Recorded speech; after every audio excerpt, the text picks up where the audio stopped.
understand where you're coming from when you talk about the volume of it. I'm not going to blame him for the injury itself. I think the blame is blaming him as I told you. I think it's weak to blame him for the injury. Were we blaming Kyle Shanahan for the injury to Jimmy Garoppolo last year? Were we blaming Kyle Shanahan for Mike McGlinchey's injury that sidelined him for the year last year, or Nick Bosa, or the Deebo Samuel? Any of these injuries, right? I don't think we were.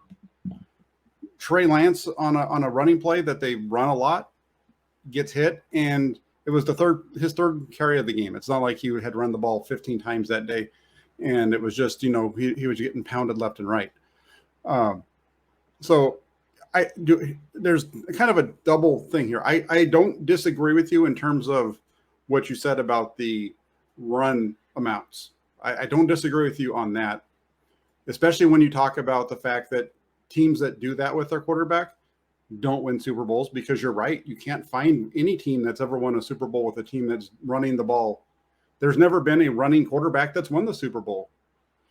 So I don't disagree with you on that. But what I disagree on is the blame game of Kyle Shanahan, some of the things that have gone on with there, and I think part of it goes back to, again, it depends on what you wanted to have as a quarterback in the draft before 2021. I know you watched a lot of Trey Lance film. I know I did as well. And if you wanted Kyle Shanahan to get a quarterback that was going to be a second reaction type of player who, when the play broke down, was going to scramble around and throw it, then he should have drafted Justin Fields, because that's what he does. If you wanted a quarterback that was going to sit in the pocket, move around a little bit, and throw the ball from the pocket, that was Mac Jones. I almost said Nick Mullins. Mac Jones. If you wanted to have a guy who could play from the pocket but also be a runner for you, that was Trey Lance. I watched Trey Lance I don't watch college football a lot during the season. I just don't have time. With everything that's going on, Saturday is usually the day that I take off so that I can spend time doing other things. And so I don't watch a lot of it during the season. And so when I go to watch film on the draft guys, that's usually my first look. Trey Lance was a big name at the time. Felt like the 49ers were going to go quarterback, even though they were at 12, I think, originally. The first game that I got my hands on was the FCS championship game. Trey Lance ran the ball 30 times. I came away from that game thinking that I wasn't the only one that came away with this thought, but I came away from that game thinking that he was the second coming of the guy that looks like you. Oh, Tim Tebow. Tim Tebow. I came away from that game thinking that he was the second coming of Tim Tebow, because the way that they used him at North Dakota State in the run game was all between the tackles, and they used him a lot. And in that game in particular, he was struggling throwing the ball. So what do you do when you have a quarterback that was struggling, but he has a really good skill set doing something else? You put him in that, and that's how he won the game for him. He ran the ball over the field in that game. And if you watched him for any length of time at North Dakota State, the way that the 49ers have utilized him since they got him here is the same way that is everything that he showed that he could do, which is why they wanted to get him in the first place. At least that's what I think. And so for me, a lot of the pushback that I've given over this week, I'm talking a lot here, but a lot of the pushback I've given this week on this is, you knew what Kyle Shanahan was seeing. If you watched Trey Lance, you knew what he wanted. He's talked about all these different things going back to 2018 and beyond. And that's what he's given you. And to think that he was going to do something different in this situation where his job is to win games other than make these guys do what they're best at, I think we're kidding ourselves on that. Yeah, but the flip side of that, Jack, is you and I have had many conversations about Trey Lance, and we talked about how we didn't think his athleticism would translate to the NFL the way that it was in college. We talked about how he wasn't a guy that was going to break pockets and, all those things. We talked about that he's a guy that is a true quarterback, and that when he approaches the line of scrimmage, he wants to throw the ball. Like we also had those conversations. And so, and quite frankly, Shanahan has had those conversations. And then even the unfortunate thing is literally the week of, they asked Trey about it, And he's like, yeah, I'm not bigger, stronger, or faster than these guys. And then you see it show up on film where he's hesitant as well, which means he knows he's not bigger, stronger, faster than these guys, but he's being asked to do something, so he wants to do it, but he's not quite sure, if he want, you know what I mean? Like he's not fully in on it, and you can see that on film. And so it's like, well, hold on, if we notice that, and we notice it pre-injury, right? It's easy to say, hey, now he's gotten injured, now let's pile on. No, these are conversations that we've been having.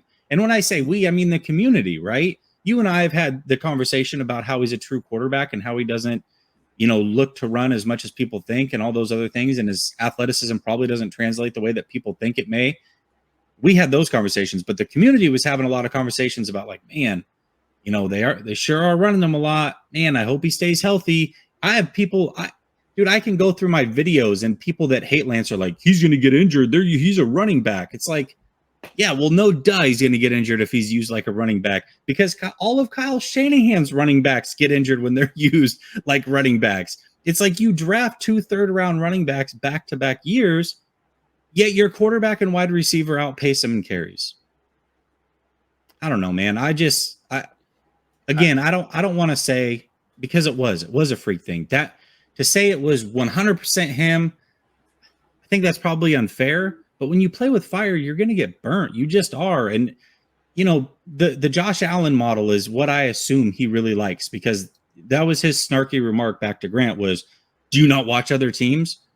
Well, I do. And they don't do this to their quarterback. And the quarterbacks that do run that much are much different runners. They're very elusive. They can protect themselves.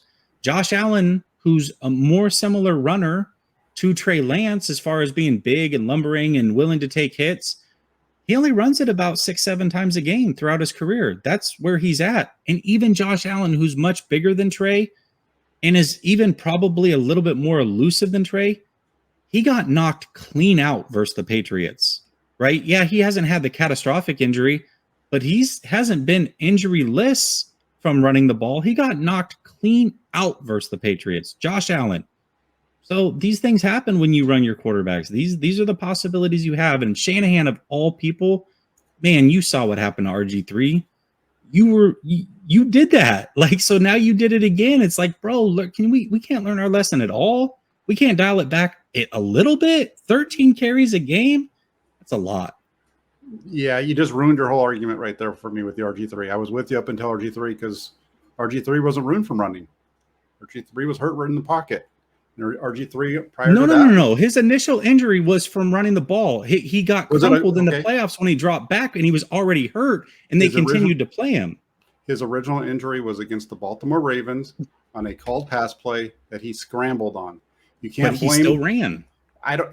But you can't blame that on Kyle Shanahan. I'm not blaming it on Shanahan. What I'm saying is you saw a mobile quarterback who was under your tutelage go down with a severe injury, and his career was ruined. You saw that happen. You already know that Trey Lance is going to be mobile a little bit on his own. Why add to that is what I'm asking. Then they shouldn't have drafted him. Really. That's fair.